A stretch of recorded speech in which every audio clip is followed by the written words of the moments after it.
नमस्ते गुरु साहेब जी। जय गुरु जी महाराज।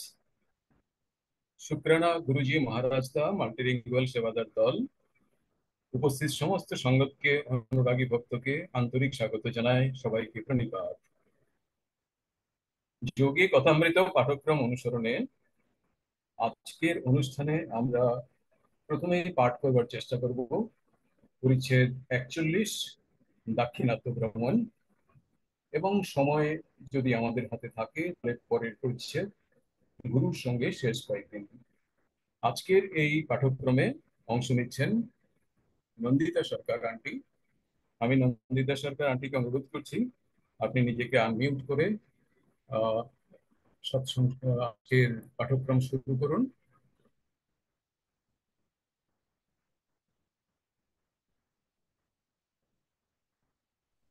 জয় গুরুজি, শুক্রানা গুরুজি, অনন্তম শুক্রানা আমাকে আজকের এই সেবা সুযোগ করে দেওয়ার জন্য গুরুজি। আর অনেক শুক্রানা। আর সকল সাঙ্গাতদেরকে বিনম্র শ্রদ্ধাযুক্ত প্রণাম জানিয়ে আমি আজকের এই পাঠক্রম শুরু করছি। যোগী কথামৃত 41 পরিচ্ছেদ দাক্ষিণাত্য ভ্রমণ।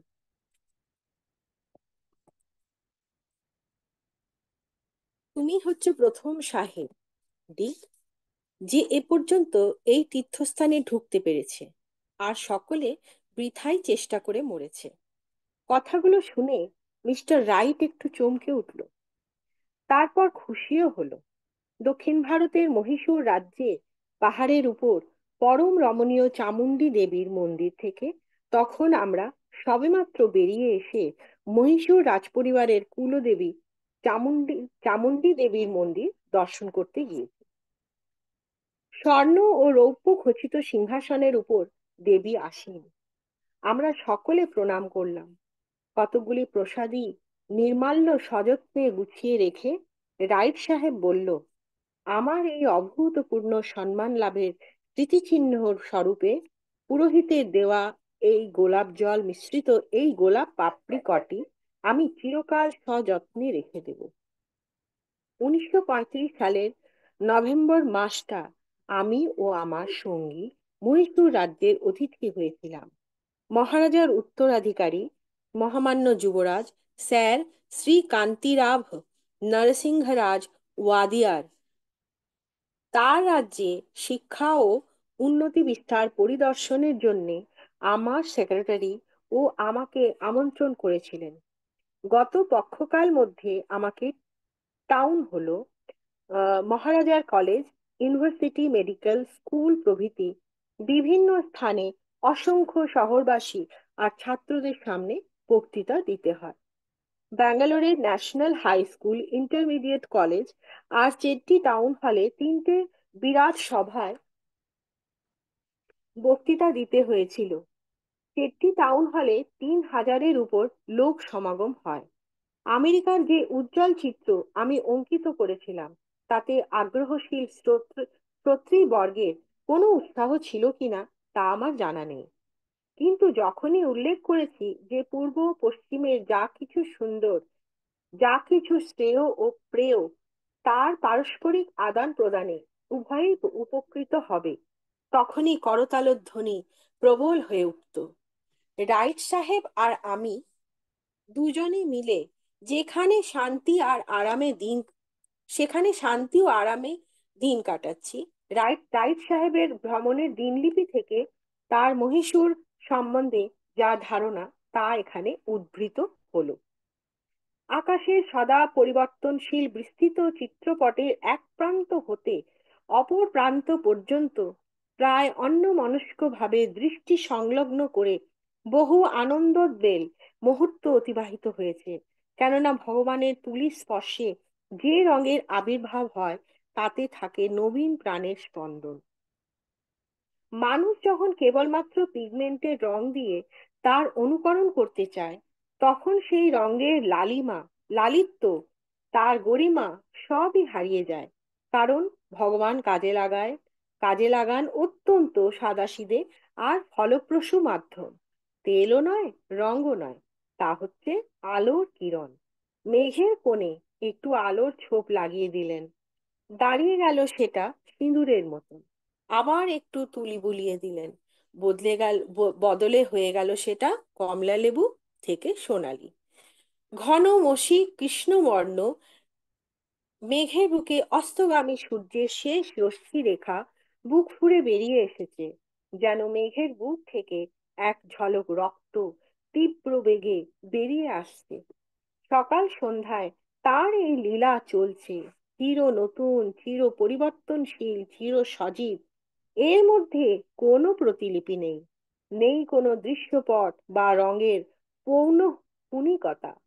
ভারতের আকাশে দিন যখন রাত্রির কোলে ঢলে পড়ে, অথবা রাত্রি শেষে উষাকালে যখন অরুণোদয় হয়, সেরকম অপরূপ দৃশ্য অন্যত্র আর কোথাও দেখতে পাওয়া যায় না। আকাশে দেখায় যেন ভগবানের হাতে রঙের পাত্র, তাতে স্বর্গের বিচিত্র বর্ণের হোলি খেলা চলছে। এবার আমি কৃষ্ণরাজ সাগরে বাঁধের কথা বলবো। বাঁধটি প্রকাণ্ড, গোধূলিতে তার দৃশ্য নয়নাভিরাম। যোগানন্দজি আর আমি একটি ছোট্ট ছেলেকে সরকারি গাইড হিসাবে সঙ্গে নিয়ে একটা ছোট বাসে চড়ে বাঁধ দেখতে বেরোলাম। মহীশূর থেকে 3 মাইল দূরে বাঁধটি অবস্থিত। মাটির রাস্তা, বেশ সমতল। অস্তগামী সূর্য তখন তার গাঢ় রক্তিমা রাগ রঞ্জিত শেষ রশ্মি রেখা লেখা ছড়িয়ে পশ্চিম দিক চক্রবালের দিকে ঢলে পড়েছে। আমাদের যাত্রা শুরু হলো চারিদিকের চৌকো ধান ক্ষেতের পাশে পাশে পত্রবহুল ছায়া সুশীতল বটগাছের সারির ভেতর দিয়ে। মাঝে মাঝে দুপাশে উন্নত শীর্ষ নারকেল গাছ, ঘন জঙ্গলের মতন বৃক্ষলতার প্রাচুর্যে সবুজের সমারোহ। তারপরে একটি পাহাড়ের মাথায় উঠেই একেবারে এসে পড়লাম সেই বিরাট কৃত্রিম হ্রদের মুখোমুখি।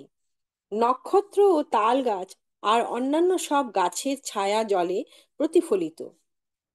চারধারে ধাপে ধাপে ধাপে বাগান উঠে গিয়ে হ্রদটি ঘিরে রেখেছে। বাঁধের ধারে ধারে বিজলি বাতির সারি। নিচে বাঁধের ধারে এক নয়নাভিরাম দৃশ্য নজরে পড়ল। উচ্ছ্বসিত জলস্রোতে আলো পড়ে ইন্দ্রধনুর বর্ণ বৈচিত্র্যের সৃষ্টি হয়েছে। তলায় দেখলাম ফোয়ারার উপর রঙিন আলোর খেলা, লাল, হলদে, সবুজ, নীল রঙের আলোর ঝর্ণা যেন আকাশের কোল থেকে ঝরে পড়ছে। প্রস্তর নির্মিত বিশালকায় হস্তিরা তাতে উত্তোলিত শুণ্ড দিয়ে জল উদ্গীরণ করছে। বাঁধটি, যার আলোর ফোয়ারাগুলি আমায় 1933 খ্রিস্টাব্দের শিকাগো শহরের বিশ্বমেলার কথা স্মরণ করিয়ে দিচ্ছিল। এই ধান ক্ষেত ভরা প্রাচীন দেশ আর তার সরল লোকেদের কাছে এ জিনিস একেবারে অত্যাধুনিক। ভারতবাসীরা আমাদের এই এরূপ বিরাট আর সাদর অভ্যর্থনা করেছে যে আমার ভয় হয় যোগানন্দজিকে আবার আমেরিকায় ফিরিয়ে নিয়ে যেতে পারবো কি না। তা বোধহয় আমার শক্তি বা ক্ষমতায় আর কুলাবে কিনা। আর একটা অতি দুর্লভ সুযোগ পাওয়া গেল, সেটা আমার জীবনে প্রথম, হাতিতে চড়া। গতকাল যুবরাজ তার একটি হাতিতে চড়বার জন্যে তার গ্রীষ্ম প্রাসাদে আমাকে নিমন্ত্রণ করেছিলেন। হাতিটা ছিল বিশালকায়। হাওদায় চড়বার জন্য সিঁড়ি দিয়ে উঠলাম। হাওদাটি বাক্সর মতন, সিল্কের গদি দেওয়া। তারপর হেলতে দুলতে সামনে পিছনে টাল খেতে খেতে চললাম। একবার যেন নিচে নেমে তলিয়ে যাচ্ছি, আর একবার যেন ঠেলে উপরে উঠছি। সে এক অপূর্ব অভিজ্ঞতা। জীবনে কখনো তো হাতিতে চড়িনি। সে কি রোমাঞ্চকর অনুভূতি আর অপূর্ব উল্লাস! মনের স্ফূর্তির সঙ্গে সঙ্গে আবার একটু ভয় ভয়ও করছে। পৈতৃক প্রাণটা না হারাই, সেই ভয়ে প্রাণের দায়ে দাও হাওদাটা আঁকড়ে ধরে বসে রইলাম। দাক্ষিণাত্যে বহু ঐতিহাসিক আর প্রত্নতাত্ত্বিক ঐশ্বর্য সব চারিদিকে ছড়িয়ে আছে। দক্ষিণ ভারতের সৌন্দর্য ও মনোহারিত্ব বর্ণনা করা যায় না। মহীশূরের উত্তরে হায়দ্রাবাদ, বিরাট গোদাবরী নদী, তার ছবির মতন সুন্দর মালভূমিকে বিভক্ত করে প্রভাবিত প্রবাহিত সুন্দর নীলগিরি পর্বত আর অন্যান্য বহু স্থানে চুনা পাথর বা গ্রানাইটের ঊষর পাহাড়। হায়দ্রাবাদের ইতিহাস যেমন দীর্ঘ তেমনি বৈচিত্র্যময়। 3000 বছর আগে অন্ধ্র রাজগণের সময় থেকে তার সূত্রপাত।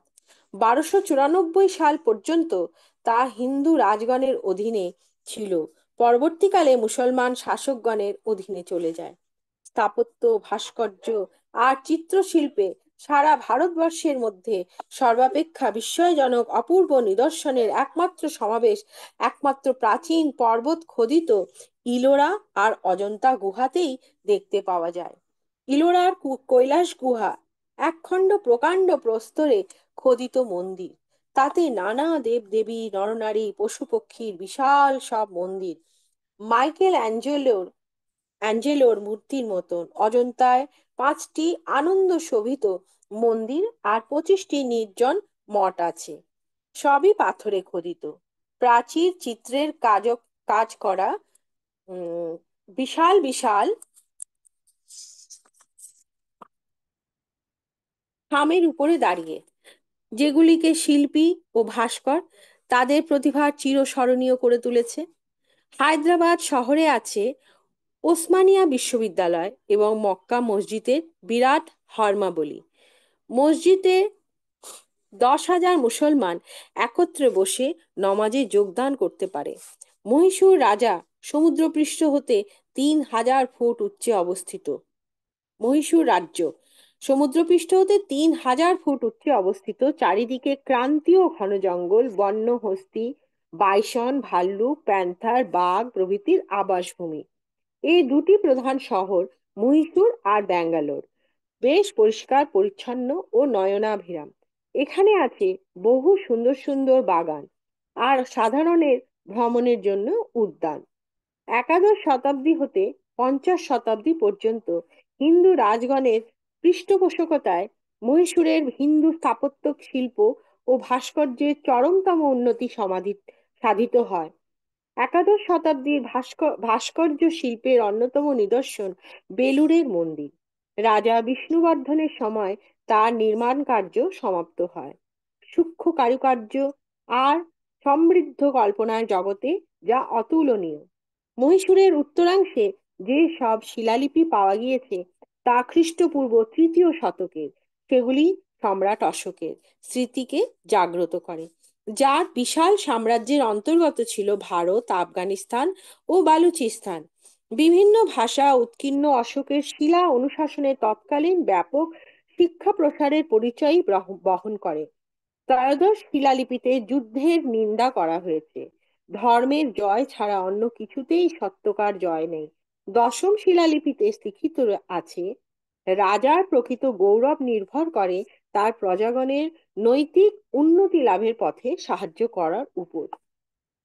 একাদশ শিলালিপিতে বর্ণিত আছে, সত্যকারের দান হবে কোনো বস্তু নয়, তা হবে শিবম অর্থাৎ মঙ্গল, সত্যের প্রচার। ষষ্ঠ শিলালিপিতে সর্বজনপ্রিয় সম্রাট অশোক তার বর্গকে সরকারি কাজের জন্য দিন ও রাত্রির মধ্যে যে কোনো সময় তার সঙ্গে পরামর্শ করার আমন্ত্রণ জানিয়েছেন।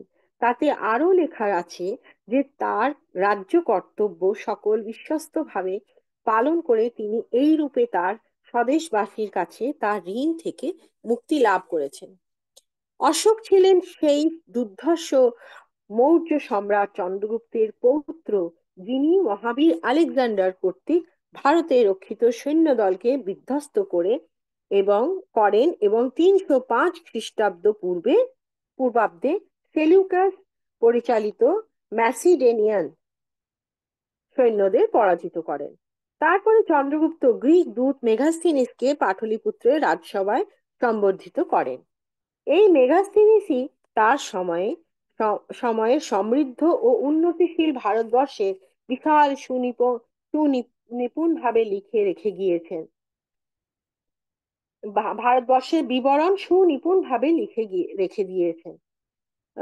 298 খ্রিস্টাব্দ পূর্বাব্দে মহারাজ চন্দ্রগুপ্ত ভারত সাম্রাজ্যের শাসনভার তার পুত্রের হাতে সমর্পণ করেন। দাক্ষিণাত্যে উপস্থিত হয়ে তিনি বর্তমান মহীশূরের একটি তীর্থস্থান শ্রবণ বেলগোলায় কপর্দকহীন সন্ন্যাসীর মতন একটি পর্বত গুহায় আত্ম অনুসন্ধানে রত থেকে জীবনের শেষ দ্বাদশ বৎসর অতিবাহিত করেন। এখানেই আছে একটি মাত্র প্রস্তর থেকে খোদিত পৃথিবীর বৃহত্তম মূর্তি, যেটি 983 খ্রিস্টাব্দে মুনি গোমতেশ্বরের সম্মানে জৈনগণ নির্মাণ করেন। ভারতবর্ষ অভিযানের সময় আলেকজান্ডারের সঙ্গে বা পরে যে সব গ্রিক ঐতিহাসিক এবং অন্যান্য ব্যক্তি এদেশে এসেছিলেন, তারা অতিশয়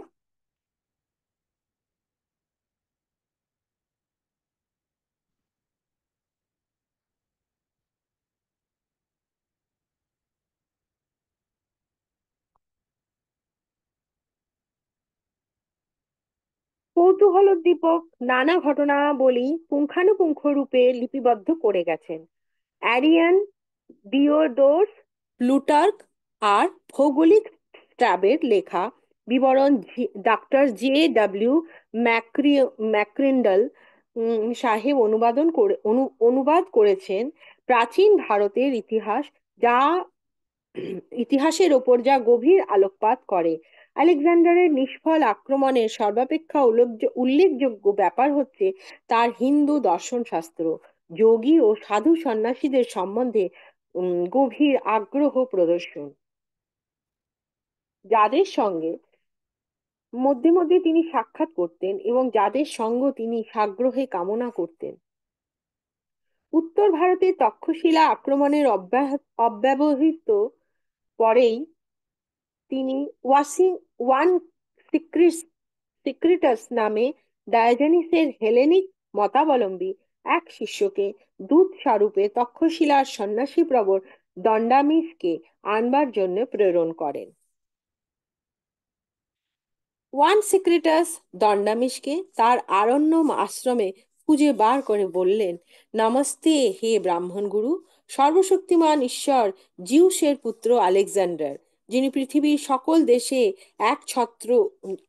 দেশের একছত্র অধিপতি, তিনি আপনাকে তার কাছে যাবার আদেশ করেছেন। আপনি যদি তা পালন করেন তবে তিনি আপনাকে বহু মহার্ঘ্যে ধৌকনে পুরস্কৃত করবেন, কিন্তু অমান্য করলে তিনি আপনার শিরচ্ছেদন করবেন। যোগীবর এক প্রকার বাধ্যতামূলক এই নিমন্ত্রণ শান্তভাবেই শ্রবণ করলেন বটে, কিন্তু পর্ণশয্যা থেকে মাথাও তুললেন না। প্রত্যুত্তরে তিনি বললেন, আলেকজান্ডার যদি জিউসের পুত্র হন, তাহলে আমিও তাই। আলেকজান্ডারের যা কিছু আছে তার আমি কিছুই চাই না, কারণ আমার যা আছে তাতেই আমি সন্তুষ্ট। কিন্তু আমি দেখছি যে তিনি লোকজন নিয়ে জলে স্থলে সর্বত্র ঘুরে বেড়াচ্ছেন, তাতে তার কোনোই লাভ হচ্ছে না, আর তার ঘোড়ারও কোনো শেষ হচ্ছে না। যাও, আলেকজান্ডারকে বলো গিয়ে যে রাজাধিরাজ পরমপিতা পরমেশ্বর কখনো স্পর্ধাজনিত অসৎ কাজের কর্তা নন, পরন্তু তিনি সংসারের আলোক, শান্তি, জীবন, জল, মনুষ্যদেহ ও আত্মার স্রষ্টা। মৃত্যু যখন মানবগণকে মুক্তি দেয়, তখন তিনি তাদের সকলকেই গ্রহণ করেন। কোনরূপেই তাদের আর কাল ব্যাধির অধীন হতে হয় না। একমাত্র তিনিই আমার প্রণম্য ঈশ্বর। হত্যাকাণ্ড যার কাছে ঘৃণার বস্তু, যুদ্ধে যিনি কখনো প্ররোচনা দেন না। তারপর সেই মহাপ্রাণ ঋষিবর শান্ত উপেক্ষার সঙ্গে বলতে লাগলেন, আলেকজান্ডার তো ঈশ্বর নন, কারণ তাকেও মৃত্যুর কবলে নিশ্চয়ই পড়তে হবে। তিনি যখন অন্তঃরাজ্যের সিংহাসনে এখনো অধিষ্ঠিত হননি, তখন তার মতন ব্যক্তি কি করে জগতের প্রভু হতে পারেন? তিনি তো এখনো সশরীরে যমলোকেও প্রবেশ করেননি, বা এই পৃথিবীর বিরাট অংশের উপর দিয়ে সূর্যের যে গতিপথ তাও তার জানা নেই। অধিকাংশ জাতি তার নাম পর্যন্ত শোনেনি। শশাগড়া ধরিত্রীর অধিপতির কর্ণে বোধহয় এরূপ কটু তিরস্কার বাক্য আর কখনো প্রবেশ করেনি। যাই হোক, সেই সঙ্গে বিদ্রূপের সুরে মুনিবর বললেন, আলেকজান্ডারের বর্তমান রাজত্ব সমূহ যদি তার মন ভরবার মতন প্রশস্ত না হয়, তাহলে তাকে গঙ্গা পার হতে বলো গিয়ে। সেখানে তিনি এমন একটা রাজ্য পাবেন যেখানে তার সব লোকের স্থান সংকুলান হয়ে যাবে। তাছাড়া এটা ঠিক যেন আলেকজান্ডার যা দানের প্রস্তাব দিয়েছেন বা যে সব উপহার দিতে চাইছেন তা আমার কাছে একেবারেই নিরর্থক।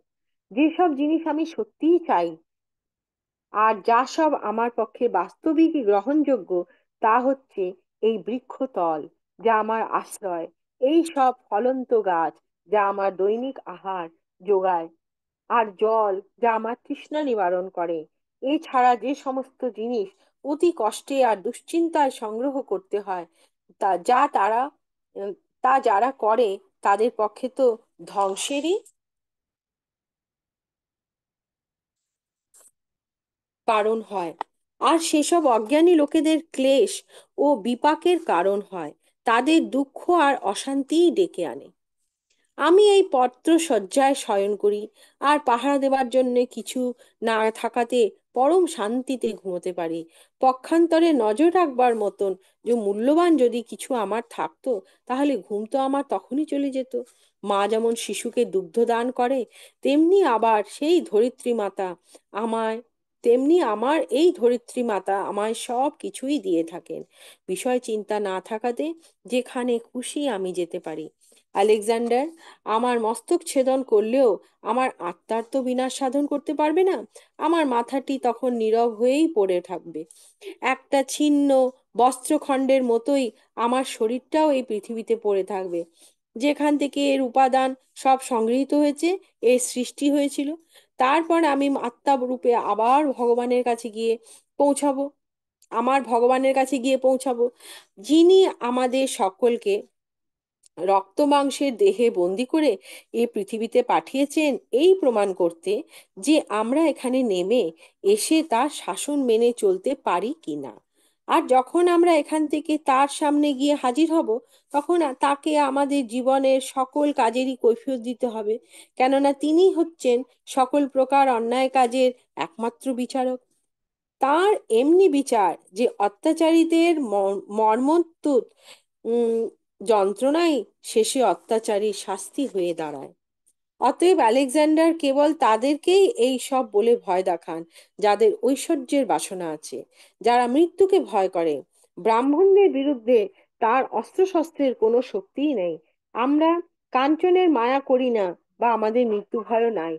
অতএব আলেকজান্ডারকে এই কথা বলো গিয়ে যে আপনার কোনো কিছুতেই দণ্ডামিসের মিসের কিছু মাত্র প্রয়োজন নেই, কাজেই তিনি আপনার কাছে যাবেন না। আপ- আর আপনার যদি দণ্ডামিশের কাছ থেকে কিছু চাইবার থাকে, তাহলে আপনি তার কাছে যান। ওয়ান সিক্রেটাস যথাকালে ওই বার্তা আলেকজান্ডারের কাছে পৌঁছিয়ে দিলেন। আলেকজান্ডার গভীর মনোযোগের সঙ্গে সব শুনলেন এবং তার দণ্ডামিশকে দেখবার ইচ্ছা আরো প্রবলতর হয়ে উঠল। তিনি বৃদ্ধ আর দিগম্বর হলেও একমাত্র প্রতিযোগী, যার মধ্যে বহু দেশ বিজেতা সেই দুর্ধর্ষ যোদ্ধা দেখতে পেয়েছিলেন এমন একজনকে, যিনি তার চেয়েও বেশি শক্তি ধরেন, ঢের বেশি শক্তি ধরেন। আলেকজান্ডার বেশ কয়েকজন ব্রাহ্মণ তপস্বীকে তক্ষশিলায় নিমন্ত্রণ করেন।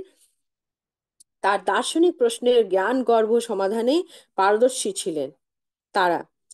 প্লুটার্ক একটি তর্কযুদ্ধের বিবরণ দিয়েছেন, আলেকজান্ডার নিজেই তার সমস্ত প্রশ্ন রচনা করে দিয়েছিলেন। জীবিত আর মৃতদের মধ্যে সংখ্যায় কে বেশি? জীবিত, কারণ মৃতরা তো আর নাই।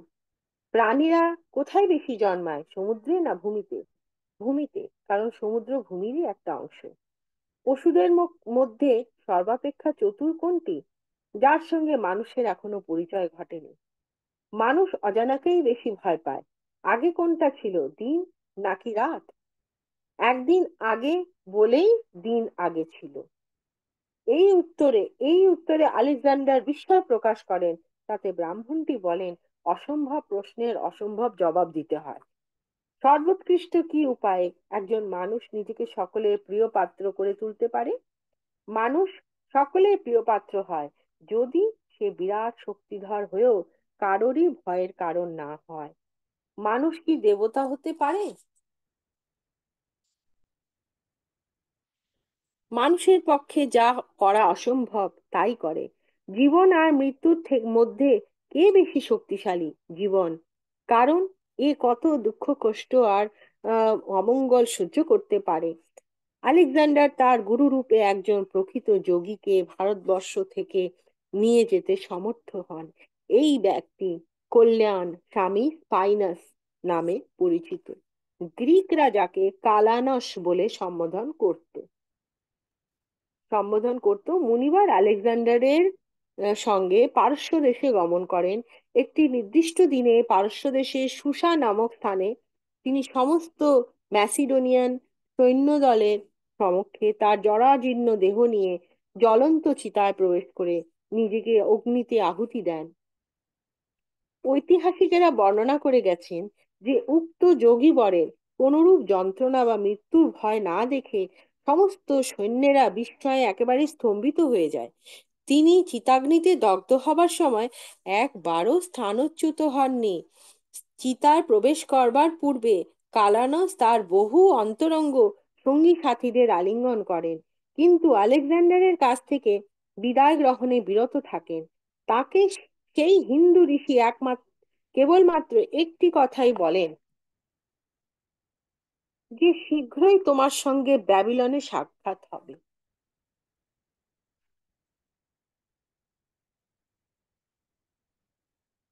আলেকজান্ডার পারস্যদেশ পরিত্যাগ করার 1 বৎসর পরে ব্যাবিলনে মারা যান। তার ভারতীয় গুরুর কথা বলার মধ্যেই ভবিষ্যৎবাণী ছিল যে তিনি আলেকজান্ডারের জীবন মরণে সর্বদা উপস্থিত থাকবেন।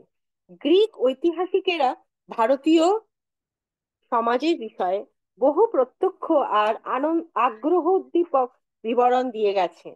অ্যারিয়ান বলেন, হিন্দু আইন জনগণকে রক্ষা করে আর আদেশ দেয় যে তাদের মধ্যে কেউ কোনো অবস্থাতেই কৃতদাস হবে না, আর নিজেরা যে স্বাধীনতা উপভোগ করে তাতে যে সকলেরই অধিকার আছে তা সে কথা মানবে। আর একটি পুস্তকে লেখা আছে, ভারতবাসীরা টাকা সুদে খাটাতে অথবা ঋণ করতে জানে না, আর কোনো ভারতবাসীর কোনো অন্যায় করা বা তার সহ্য করা প্রচলিত প্রথার বিরোধী ছিল। কাজে কাজে তাদের কোনো একরারনামা বা জামিন প্রয়োজন হয় না। কথিত আছে যে হতো রোগ নিরাময় সরল আর স্বাভাবিক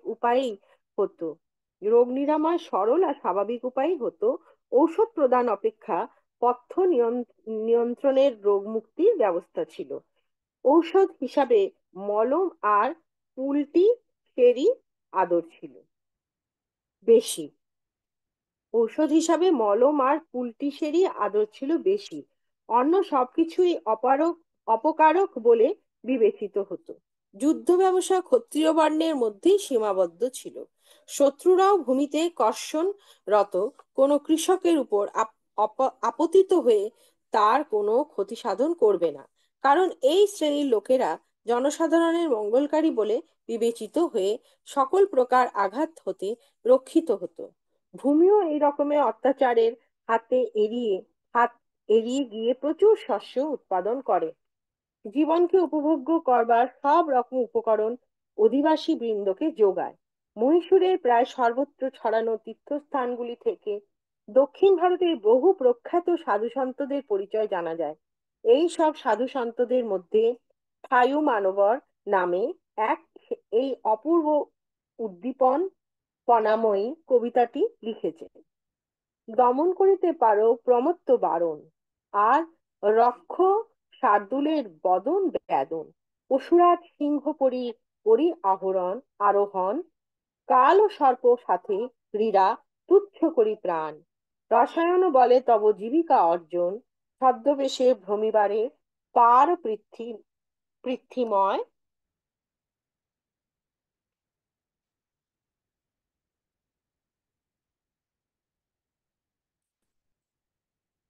দাসত্ব শৃঙ্খলে বাঁধি সর্বদেবগণ, সুচির যৌবন করি দেহে উপচয়। জলের উপর ভ্রমি অগ্নি মধ্যে বাস, চিত্ত দমন তথাপি কঠিন প্রয়াস। ভারতবর্ষের সুদূর দক্ষিণে ত্রিবাঙ্কুর রাজ্য। স্থানটি উর্বর ও অতিশয় মনোরম। এখানে অধিকাংশ স্থানে নদী, খাল, বিল প্রভৃতি জলপথেই লোকেরা যাতায়াত করে। কবে কোন সুদূর অতীতে ত্রিবাঙ্কুর রাজ্যে কতকগুলি ছোট ছোট রাজ্যকে যুদ্ধ বিগ্রহাদি দ্বারা সংযোজিত করা হয়েছিল বলে তার দরুন সঞ্চিত পাপের প্রায়শ্চিত্ত পালনের বাধ্যবাধকতা আজও মহারাজা বংশ পরম্পরানুক্রমে প্রতি বৎসরই স্বীকার করে আসেন। বৎসরের মধ্যে 56 দিন মহারাজা বেদ ও স্তোত্র পাঠ শোনবার জন্যে দক্ষিণ দৈনিক 3 বার করে মন্দিরে যান। প্রায়শ্চিত্ত শেষ হয় লক্ষদীপমে, অর্থাৎ মন্দিরটিকে 1 লক্ষ দীপে আলোকিত করে। ভারতবর্ষের দক্ষিণ পূর্ব উপকূলে মাদ্রাজ প্রেসিডেন্সি অন্তর্গত সমুদ্র বলয়িত সমতল প্রশস্ত মাদ্রাজ শহর আর কাঞ্চিপুরম, কাঞ্চনপুরী বা স্বর্ণনগরী শেষোক্ত শহরটি পল্লব রাজবংশের রাজধানী ছিল, আর তাদের রাজ্যকাল ছিল খ্রিস্টীয় প্রথম শতাব্দীতে। বর্তমানে মাদ্রাজ প্রেসিডেন্সিতে মহাত্মা গান্ধীর অহিংস নীতিতে খুবই প্রসার লাভ করেছে। শ্বেতবর্ণের গান্ধী টুপি প্রায় সর্বত্রই দেখতে পাওয়া যায়। দক্ষিণ ভারতে মহাত্মা গান্ধী অস্পৃশ্যদের জন্য বহু মন্দিরের দ্বার উন্মুক্ত আর জাতিভেদের বহু সংস্কার সাধন করেছেন। বর্ণভেদের আদি উৎপত্তি সুপ্রসিদ্ধ ব্যবস্থাপক মনু কর্তৃক যা প্রবর্তিত তা বাস্তবিকই প্রশংসার্হ। তিনি স্পষ্ট দেখতে পেয়েছিলেন যে মনুষ্য জাতি স্বাভাবিক বিবর্তনে 4টি প্রধান শ্রেণীতে বিভক্ত। দৈহিক শ্রমের দ্বারা সমাজকে সেবা করতে সমর্থ শূদ্র, যারা মনন শক্তি, কার্যদক্ষতা, কৃষি, শিল্প, ব্যবসায় বাণিজ্য বা সাধারণ বণিক বৃত্তির দ্বারা সমাজকে সেবা করে বৈশ্য, যাদের প্রতিভা শাসন, পালন অথবা রক্ষা কার্যে স্ফুরিত ক্ষত্রিয়, যাদের প্রকৃতি ভগবত চিন্তা, পূজা অর্চনা, শাস্ত্রপাঠ ইত্যাদিতে নিযুক্ত ব্রাহ্মণ। মহাভারতে লিখিত আছে যে জন্ম বা দশবিধ সংস্কার পালন, বিদ্যার্জন বা বংশগৌরব মানবকে দ্বিজাতিতে ব্রাহ্মণত্বে উন্নীত করতে পারে না, কেবল চরিত্র ও শীলতাই পারে। মনু সমাজকে তার লোকজনের লোক মনু সমাজকে তার লোকেদের জ্ঞান, প্রাচীনত্ব, আত্মীয়তা এবং সর্বশেষ ঐশ্বর্য অনুসারে যথাযোগ্য সম্মান প্রদর্শন করতে বলে গেছে। যে ধন সঞ্চিত হয় বা দাতব্য কার্যের জন্য অপ্রাপ্য হয়, বৈদিক ভারতে সেরূপ ধনকে ঘৃণাই করা হয়। প্রভূত অর্থশালী কৃপণ অথবা অনুদার ব্যক্তিকে সমাজের নিম্ন স্তরে স্থান দেওয়া হতো।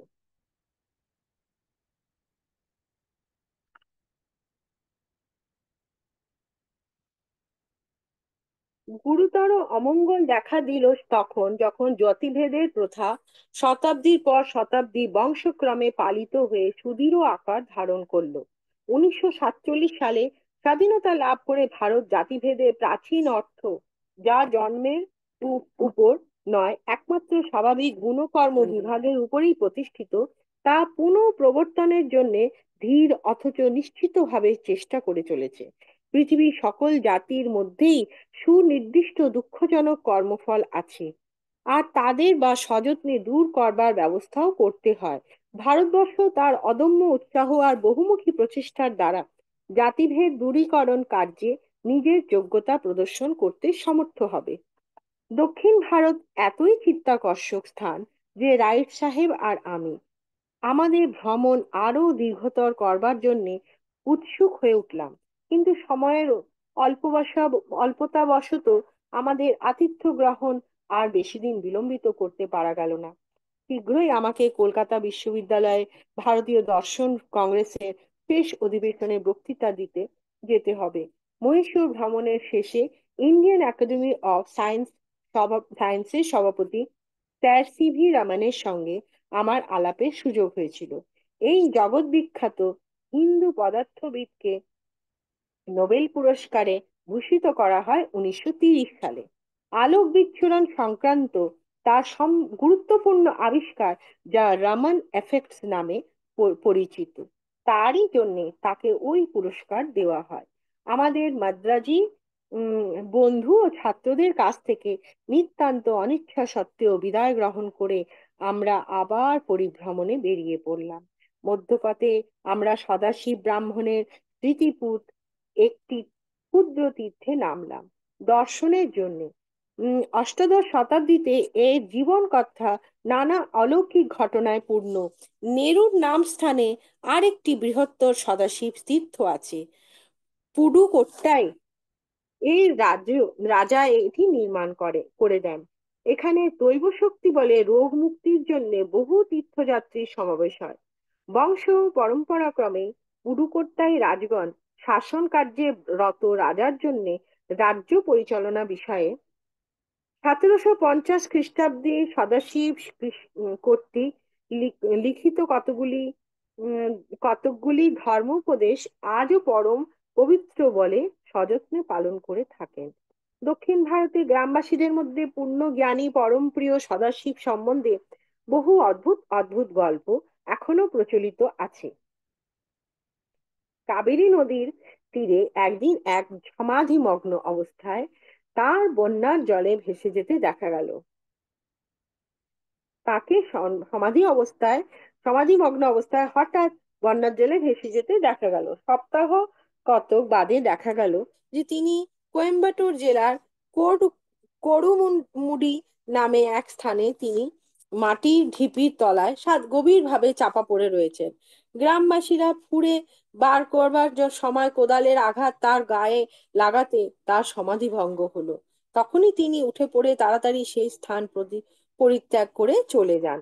জনৈক বয়োজ্যেষ্ঠ বৈদান্তিক পণ্ডিতকে তর্কযুদ্ধে পরাস্ত করাতে সদাশিবের গুরু সদাশিবকে এই বলে তিরস্কার করেন যে তুমি একটি বালক মাত্র, তোমার এত বাক্যময় কেন? কবে তোমার রসনা সংযত হবে? তাতে সদাশিব উত্তর দেন, আপনার আশীর্বাদে এই মুহূর্ত থেকেই। তদ তদবধি সদাশিব মৌন ব্রত অবলম্বন করেন এবং তারপর মুনি বলে খ্যাত হন। সদাশিবের গুরু ছিলেন স্বামী পরম শিবেন্দ্র সরস্বতী। ইনি দহর বিদ্যা প্রকাশিকার রচয়িতা এবং উত্তর গীতা একটি অপূর্ব পাণ্ডিত্যপূর্ণ টিকাও রচনা করে গেছেন। কতকগুলি সাংসারিক ব্যক্তি ভগবত প্রেমত সদাশিবকে রাস্তার উপর যাকে বলে লজ্জা শরমের মাথা খেয়ে উন্মাদের মতন নৃত্য করতে দেখে মর্মাহত হয়ে তার গুরুদেবের কাছে গিয়ে নালিশ করে বলেন, মশাই, আপনাদের সদাশিব একটি বদ্ধ পাগল। কিন্তু পরম শিবেন্দ্র তা শুনে হাস্য উৎফুল্ল হয়ে বললেন, আহা, অমনি এমনি পাগল যদি সবাই হতে পারত।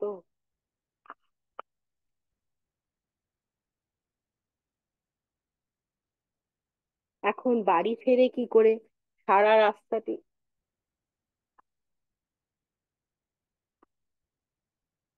সদাশিবের জীবনে ভগবানের বহু অদ্ভুত আর অপূর্ব লীলা সকল প্রকটিত হয়েছে। এই জগতে আপাত দৃষ্টিতে অনেক রকম অবিচারই দেখা যায়, কিন্তু ঈশ্বর ভক্তের নিকট তার অমোঘ ন্যায়ের সদা প্রতিবিধানের বহু উদাহরণও পাওয়া যায়। একদিন রাত্রে সমাধিমগ্ন অবস্থায় সদাশিব এক সম্পন্ন গৃহস্থের শস্যের গোলার কাছে উপস্থিত হলে পর প্রহরাগত তিনটি ভৃত্য সাধুবরকে প্রহারের জন্য মস্ত কোপরি লাঠি ও উত্তোলন করতে দেখা গেল, যে তাদের হাতগুলো সব একেবারে অবশ হয়ে গেছে। প্রত্যুষে সদাশিবের সেই স্থান ত্যাগ করে চলে যাবার সময় পর্যন্ত উক্ত তিনটি ভৃত্যবরকে ওই রকম অদ্ভুত ভঙ্গিতে হাত তুলে পাথরের মূর্তির মতোই সারা রাত দাঁড়িয়ে থাকতে হয়েছিল। অন্য এক উপলক্ষে সদাশিবকে জোর করে এক সর্দার তার কুলির দলে জ্বালানি বইবার কাজে লাগিয়ে দেয়। মৌনী সদাশিব নীরবে বোঝাটি মাথায় করে নির্দিষ্ট স্থানে উপস্থিত হয়ে একটা প্রকাণ্ড স্তূপের উপর সেটিকে রাখতেই জ্বালানির সেই বিরাট স্তূপটিতেও সঙ্গে সঙ্গে আগুন ধরে যায়। তৈলঙ্গ স্বামীর মতন সদাশিবও উলঙ্গ অবস্থায় থাকতেন। একদিন সন্ধ্যাবেলায় সেই নগ্ন যোগী অন্যমনস্কভাবে একটি মুসলমান সর্দারের তাঁবুতে প্রবেশ করেন। দুটি মহিলা ভয়ে চিৎকার শুরু করে দেন। সৈনিক প্রবর তো তার তরবারির প্রবল আঘাতে তার একটি হস্ত দেহ হতে একেবারে বিচ্ছিন্ন করে ফেললেন। যোগীবর নির্লিপ্ত ভাবে সেই স্থান হতে প্রস্থান করলেন।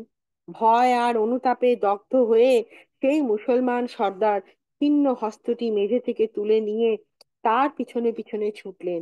সদাশিব নীরবে ছিন্ন হস্তটি তার থেকে নিয়ে রক্তস্রাবী ক্ষতস্থানে সংযুক্ত করে দিলেন।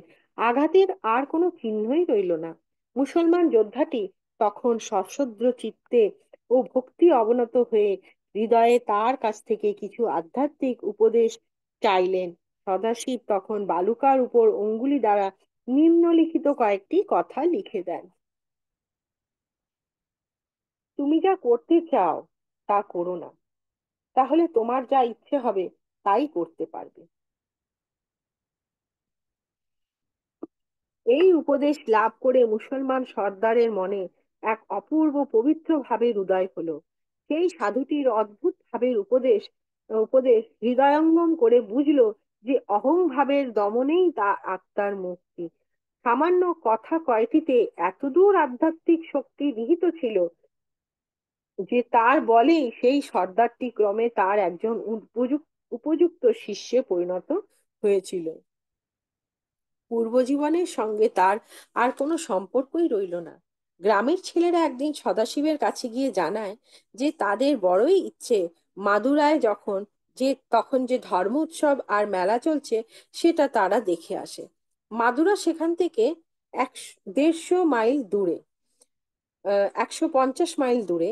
যোগীবর সদাশিব তখন সেই সব ছোট ছোট ছেলেদের ইঙ্গিত করে বললেন যেন তারা তারা যেন তার গা স্পর্শ করে থাকে।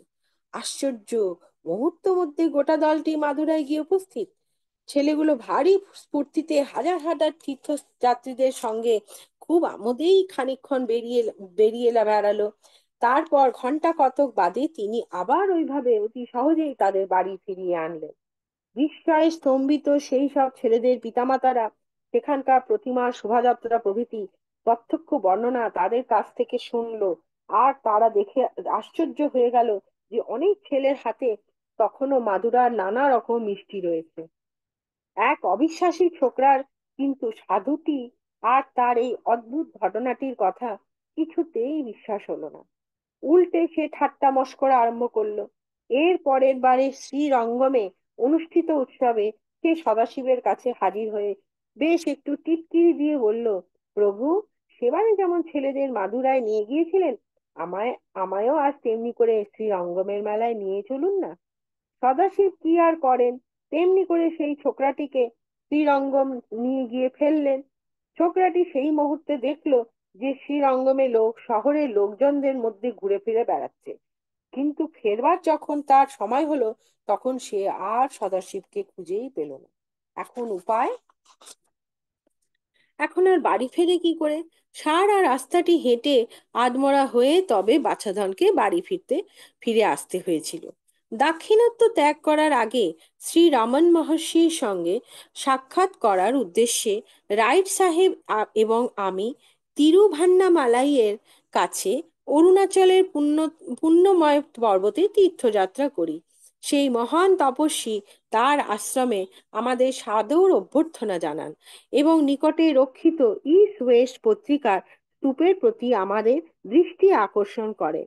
তিনি ও তার শিষ্যদের সঙ্গে যে কয়েক ঘন্টা আমরা কাটিয়েছিলাম তার অধিকাংশ সময় তিনি নীরবেই ছিলেন, কিন্তু তার বদনমণ্ডল ছিল দিব্য প্রেম ও প্রজ্ঞায় সমুদ্ভাসিত। নিপীড়িত মানবাত্মা যাতে করে তার বিস্মৃত পূর্বতন বিশুদ্ধতা নিয়ে পূর্বতন বিশুদ্ধতা ফিরে পায়, তার জন্য শ্রী রমন মহর্ষি প্রত্যেককে আমি কে এই আত্মজিজ্ঞাসা করার উপদেশ দিতেন। অন্য সকল চিন্তাকে কঠিন হাতে নিবৃত করার ফলে ভক্ত শীঘ্র উপলব্ধি করতে পারেন যে প্রকৃত আত্মা বিষয়ে গভীর থেকে গভীরতর চেতনায় তিনি নিমজ্জিত হচ্ছেন। তখন চিত্ত চাঞ্চল্যকারী অন্য সমস্ত চিন্তার উদয় রহিত হয়। দাক্ষিণাত্যের এই ভগবত জ্ঞানী ঋষি লিখেছেন, দ্বৈতবাদ ও তৃত্ববাদ পরের উপর স্থিতিশীল সাহায্য ব্যতিরেকে তাদের দর্শন মেলে না। যারা সেই সাহায্যের সন্ধানী তারাই বিচ্যুত হয়ে পতিত হয়। ইহাই সত্য। যারা এই সত্য দর্শন করেছেন তারা কদাপি বিচলিত হন না। জয় গুরুজি, শুক্রানা গুরুজি। আমার পড়ার মধ্যে অসংখ্য ভুল ত্রুটি ক্ষমা করে দেবেন গুরুজি মহারাজ। শুক্রানা গুরুজি। জয় গুরুজি মহারাজ। থ্যাংক ইউ আরেকটা নন্দিতা আন্টি। চ্যাপ্টার কি আরেকটা চ্যাপ্টার কি পড়তে হবে? আজকে আমরা এখানেই বিরতি নেব, কারণ প্রায় সময় হয়ে গেছে এবং আমরা সেনগুপ্ত আঙ্কেল থেকে ওনার অভিমত জানতে চাইবো। তো তার আগে যদি কারো কোনো প্রশ্ন থাকে উল্লেখ করতে আমার পারেন, সেটা সুবিধা।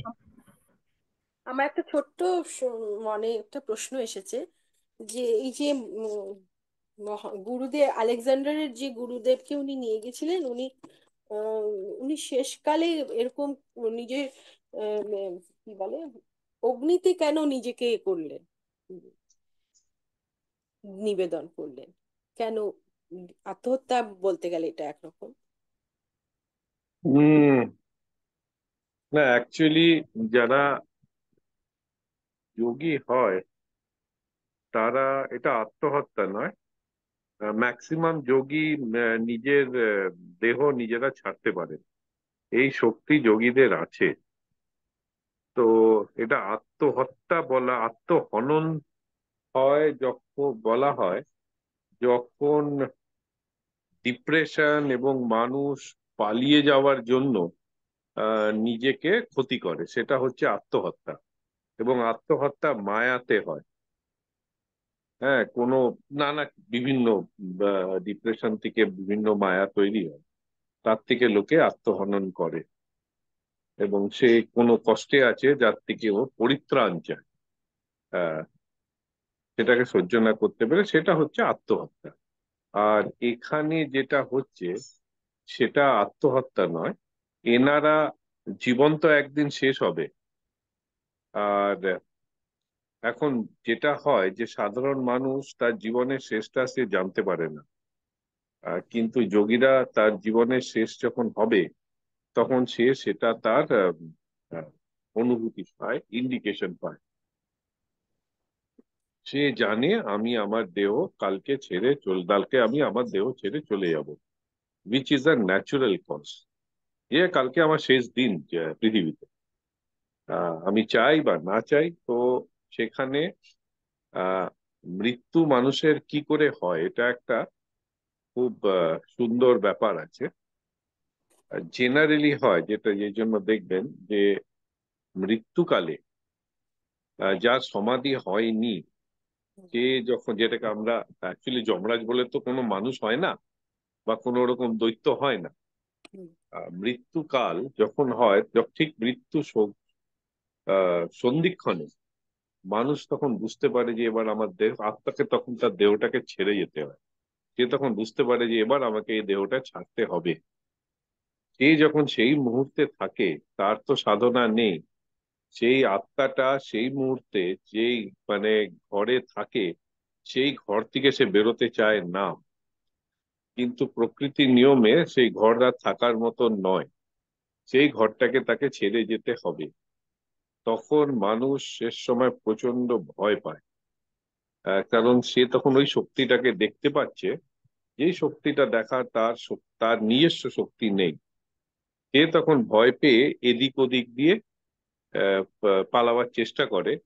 এবং সে নাক দিয়ে বেরোতে পারে, কান দিয়ে বেরোতে পারে, যে কোনো জায়গা দিয়ে আত্মা বেরোতে পারে। সেই জন্য আমরা নাক বুজে দিই, পরে কান বুজে দিই, সেই কারণে যে আমরা জানি না আত্মাটা ফাইনালি কোন দ্বার দিয়ে বেরিয়ে গেল। এটা হচ্ছে নর্মাল মানুষের দেহ ছাড়া বা মৃত্যুর ফেজ। এখন যে যোগী, সে তো মৃত্যুর যে সমাধি প্রাপ্ত হয়েছে, মানে সে তো মৃত্যুর ওপারটাও জানে। তার কাছে তো জন্ম মৃত্যু হচ্ছে একটা ট্রানজিশন। এবং এই ট্রানজিশনে সে তখন তার ইসের থেকে সে তখন ডিসাইড করে যে তার দেহ কি করে পরিসমাপ্তি ঘটে। তো এবং তার কিছু কর্ম, তার কিছু কষ্ট, তার কিছু থাকে। এবং যে সমাজ, যে অগ্নিদগ্ধ বা অগ্নিতে নিজেকে নিবেদন করেছে, মানে যে কখন দেখবেন কারুর যদি আগুন লাগে, বার্নস হয়, সে তখন না বার্নের জ্বালায় মানে পালাবার চেষ্টা করে, প্রচন্ড কষ্ট হয়। এখানে কিন্তু তার কোনো কষ্ট হয়নি। তার মানে তার মানে কোথাও প্রথম জিনিস হচ্ছে সেই শারীরিক যন্ত্রণা সহ্য করার শক্তি আছে। অগ্নিকে সহ্য করা অত মানে অগ্নির তেজকে সহ্য করা অত সোজা নয়, তাপকে। তো সে এক তাপকে সহ্য করেছে, তার শরীর তাপকে সহ্য করা, মানে সে প্রচন্ড শক্তিময়। যে তাপকে সে সহ্য করে, এবং তাপ কিন্তু তার শরীরকে মানে তার মৃত্যু তাপে হয়নি। সে না। যেই মুহূর্তে সে তার শরীরকে অগ্নিতে দিল, সে যোগ বলে সে যে আত্মা তাকে ছেড়ে বেরিয়ে গেছে। তো অগ্নিতে যেটা দগ্ধ হলো সেটা শরীর, আত্মা নয়। হ্যাঁ, তো এটাকে বলা হয় অগ্নি বিসর্জন।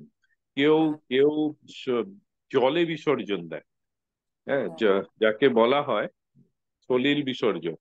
এবং যে জলে নর্মাল একজন কেউ যদি জলে ডুবে মারা যায়, তার বডি দুদিন বাদে ফুলে উপরে যায়। লাংসে মানে হাইপক্সিয়া হয়, হাইপক্সিয়া ডেথ একটা কারণ হয়, যে জল ঢুকে গেছে, শ্বাস নিতে পারছে না, লাংস ফেটে গেছে। কিন্তু যোগী যখন জল জল সমাধি নেয়, তখন তার এসব, তার যদি পোস্টমর্টম করায় কিচ্ছু পাবে না, এসব নর্মাল একটা বডি পাবে। তার কারণ হচ্ছে যে যখন জল সমাধিটা নিচ্ছে, ঠিক তার আগের মুহূর্তে বা যা জলে ঢুকে সে তার দেহটাকে ছেড়ে দিয়েছে, মানে জলে সে ব্রিদিং করার চেষ্টাই করেনি।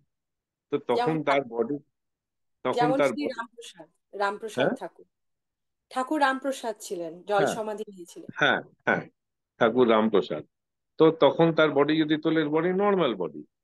তো তারা সেভাবে দেহ ছাড়ে। তো এই যে অগ্নিতে, সেটা এক তো সুইসাইড নয়। কারণ কেউ যদি আগুনে পুড়ে মানে মৃত্যু, মানে যদি বার্ন সেন্টারে গিয়ে কেউ যদি দেখে আগুনে, প্রথম কথা অনেকে চেষ্টা করে সুইসাইড করার, পেট্রোল ঢেলে, আগুন ঢেলে, আগুনটা তো লাগিয়ে দেয়। দিয়ে যখন জ্বালাটা শুরু হয় না, সেও সহ্য করতে পারে না, এবং সে তখন না পালাতে চায়। হ্যাঁ, মানে কেউ তো সুইসাইড আর এটা একদম পুরো ডিফারেন্ট। এবং হ্যাঁ, কেউ অগ্নি সমাধি নেয়, কেউ জল সমাধি নেয়, কেউ নর্মাল ভাবে যায়। এটা একটা একটা মহাসমাধির যোগীদের প্রসেস। তো এক তো সে সুইসাইড করেনি, সে মহাসমাধি নিয়েছে, এবং তার সময় হয়েছে, সে জানতে পেরেছে, সেই জন্য সে শরীর ছেড়ে চলে গেছে। এবং যোগীরা এক এক ভাবে দেহ ছাড়ে। তো এটা একটা দেহ ছাড়ার পদ্ধতি। কেউ যদি জলে ছাড়ে সলিল সমাধি, অগ্নি হলে অগ্নি সমাধি। কিন্তু সমাধি দেহ ছাড়ার আগে, মানে মানে সমাধি মানে অগ্নি সঞ্চার হওয়ার আগে তার দেহ থেকে যে সমাধি, মানে সে মহাসমাধি নিয়ে চলে গেছে। তো এটা হচ্ছে মেন রিজন। জয় গুরু, আশা করি আমি এক্সপ্লেন করতে পারলাম। জয়। আর কারো কোনো প্রশ্ন আছে?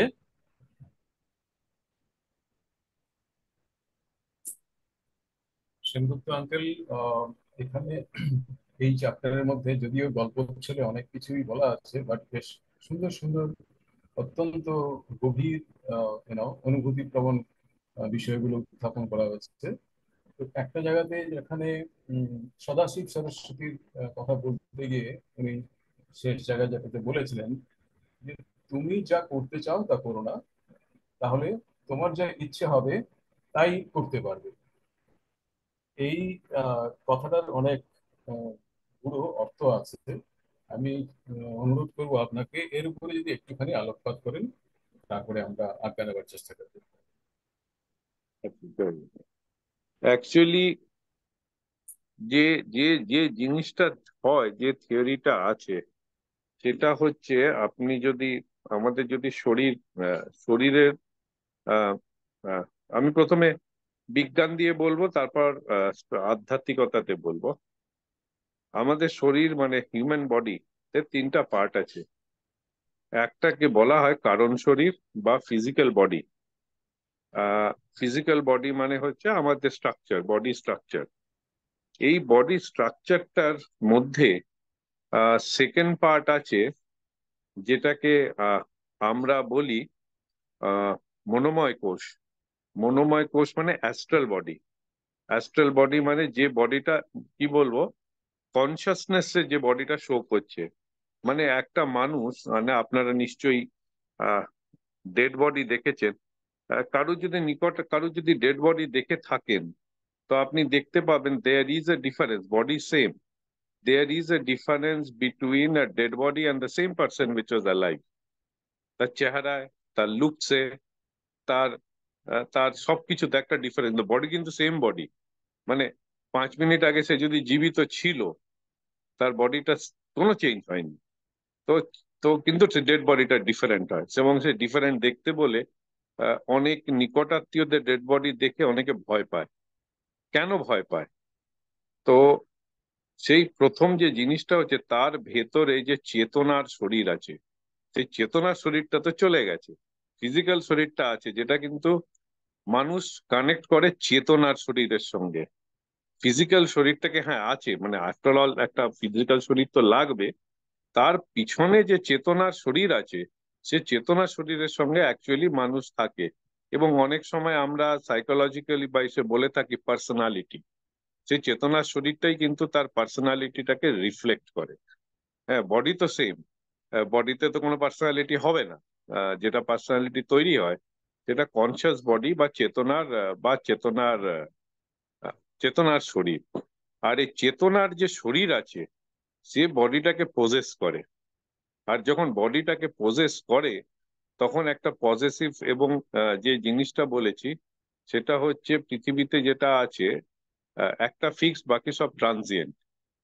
ট্রানজিয়েন্ট মানে হচ্ছে, যেটা আমরা মিথ্যা বলি, মিথ্যা মানে হচ্ছে ট্রানজিয়েন্ট, ট্রানজিয়েন্ট মানে হচ্ছে যেগুলো এভার চেঞ্জিং।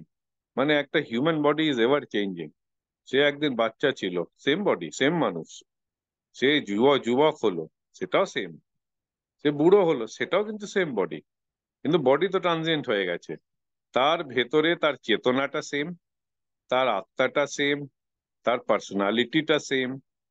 তো মানুষ কি হয়, সেই যে ইউথ বডিটাকে ধরে রাখার চেষ্টা করে, সে পড়ে যায় ওখানে। কারণ সেই যে ফ্রেজাইল বডিটাকে সে নিতে চায় না, পিছনে ইয়েটাকে। তো এখানে যেটা আছে, সেখান থেকে একটা পজিটিভ নেচার আসে, এবং সে পজিটিভ নেচার থেকে অহং ভাবটা আসে, মাইন্ড, আমি। কিন্তু মানুষ ডিফাইন করতে পারে না আমিটি কে। তো কেউ যেরকম আমরা কথায় কথায় বলি এটা আমার শরীর, আমরা যদি বলি এটা আমার শরীর, তাহলে আমি কে? আমি শরীর নই। আমি যদি বলি আমার বাবা, তো আমি কে? হ্যাঁ, আর ও বাবা কে? কোন বাবা? তো এই যে পুরো জিনিসের মধ্যে এই যে আমি ভাবটা আছে, সেটা ন্যাচুরাল পজেসিভনেস থেকে মানুষের বাই বার্থ বলুন, সেটাকেই মহামায়া বলা হয়। সেটাকে আমাদের স্পিরিচুয়ালিটিতে আমরা মহামায়া বলি। সেই যে মায়া তৈরি করে রেখেছে, মায়া মানে হচ্ছে নট নট নট মানে কি বলবো, ম্যাজিশিয়ান ভেলকি। মায়া মানে হচ্ছে ট্রানজিয়েন্ট জিনিস, যেটা দিয়ে আমাদের ভুলিয়ে রাখা আছে, which will end one day. মানে আমরা যদি চাকরি করতে যাই, তাহলে আমাদের একদিন রিটায়ার হতে হবে। হ্যাঁ, দ্যাট ইজ আ ফ্যাক্ট। একদম। হ্যাঁ, 1 মিনিট আমাকে একটু গিয়ে দিন, 1 মিনিট। ওকে, ঠিক আছে।